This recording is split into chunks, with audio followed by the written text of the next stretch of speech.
this is not anything new. For 400 years, the Jesuits have said, give me a child until it's 7 and I will show you the man.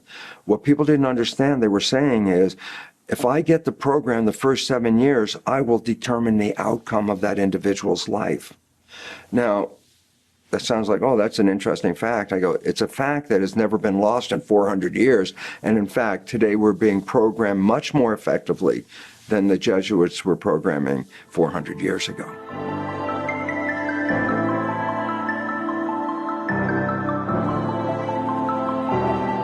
The hardest part about the programming is it occurs before your mind actually enters into consciousness, which is alpha vibration. So the first 7 years you're downloading. And you've been downloading since actually before you were born in the last trimester of pregnancy. So the question becomes very seriously, what are my programs? And then why it becomes a question is you are not even conscious when the programs are downloaded. So you say, well, I don't know what my programs are. I don't know what I learned when I was 1 year old. So the exciting part about it is that science has recognized that 95% of our life comes from subconscious programs. So a simple truth is this: you look at your life and it is a printout of your programs. So it's simple. You don't have to know who said what, who did what. That's blaming the messenger over the message. The message is, what did you learn? Program. And I say, yeah, but the program is what you're playing 95% of the time. So therefore look at your life, and it comes down to simple. And it goes like this: the things that you like that come into your life come in because you have programs to accept those. The other part, though, is anything that you work hard at, struggle over, sweat over, what you put a lot of effort into. Question, why are you working so hard to make these things manifest? The answer inevitably is your programs in your subconscious do not support that end.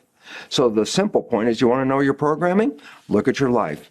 As I said, the things you like that come are there because you have programs to support them. But in contrast, anything you must work at, anything you have to put effort into to manifest in your life, the amount of work you're putting in is really to compensate for the fact that you have a program that doesn't support that and you're trying to override it.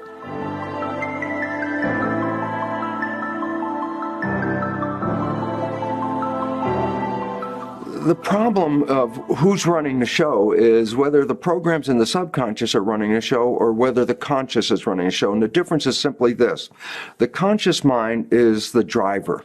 That's who you are. That's your identity, your source, your spirit.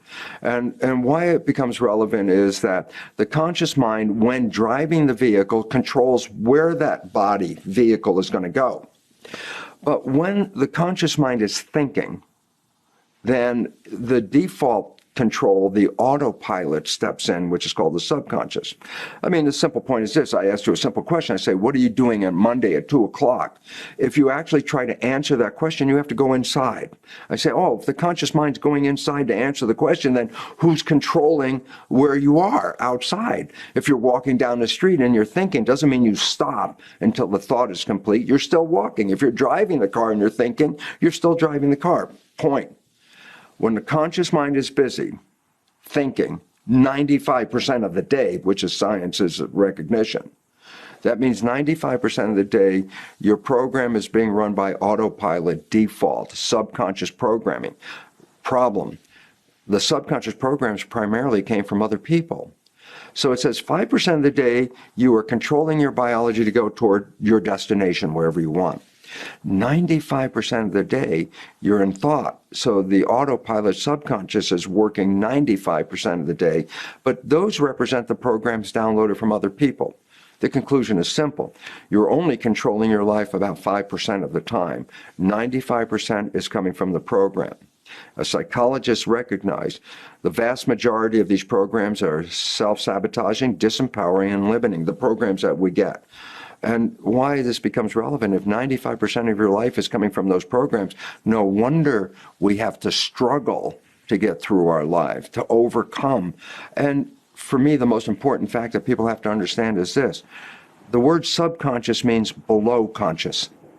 So when you are operating from the subconscious mind, when the conscious mind is busy thinking, you yourself don't even see the program. And why this is the most important thing to understand is, if the program is self-sabotaging, then it says 95% of the day you will sabotage yourself with behavior that you got from other people, and you won't see you're doing it. And that makes you feel you're a victim of the universe. I go forth in the morning with wishes and desires, health, happiness, great relationship. And I come home at the end of the day finding I'm not getting there. And therefore, when I look at my life, I say, I have the great wishes and desires. The universe is not supporting me. And the problem is, no, you just haven't recognized 95% of the day you've been shooting yourself in the foot and you haven't even seen the gun. And this is where the problem comes from. So basically, it says, we are not running our lives, that the invisible control, autopilot, subconscious is responsible for 95%. If we understand this, then there's an opportunity to look at your life. Say, what's not working? I go, why is it not working? And the answer is, not because the universe doesn't want you to have that. It's because your own program is self-sabotaging. There's a simple understanding about the nature of the mind. The nature of the mind is to create coherence between your beliefs and your reality. And well, this makes sense, because what if your life didn't match your beliefs? That means every day you would get up and it's like, oh my God, everything's going crazy around here. But it turns out, no, life pretty much matches what you think. And you wake up every day and you go through the process and it's like, yep, this is the way life is, without recognizing it's that way because we're manifesting it that way. And if you change the program, you recover the power. And so, simple point. People have seen the movie The Matrix. And they say, oh, that's a science fiction movie. And I go, no, The Matrix is a documentary. We've all been programmed. The story of The Matrix is, yes, you've been programmed. I go, yes, every one of us has been programmed, because the first 7 years, the function of the brain is theta as the primary activity, which is hypnosis. And what I really want people to understand very simply is, in the movie The Matrix, there's this opportunity to take a red pill. And when you take the red pill, you get out of the program. I want people to understand that, yes, you've been programmed, as The Matrix says, and most of you have taken the red pill at one time or another. I say, when was that? And I say, when you fall deeply in love with somebody. I say, it's taking the red pill. I say, what do you mean? I say, well, the day before you met this person, your life could suck. It could, everything is just not right. I hate my life, blah, blah, blah. And then you meet this person, and 24 hours later, it's heaven on earth. That you're so healthy and happy and enjoy, and everything is beautiful. Even that job that sucked yesterday is like, it's okay. And I go, the transition in that 24-hour period, the difference is, when you fall in love, you stop defaulting to the subconscious program. You stay mindful.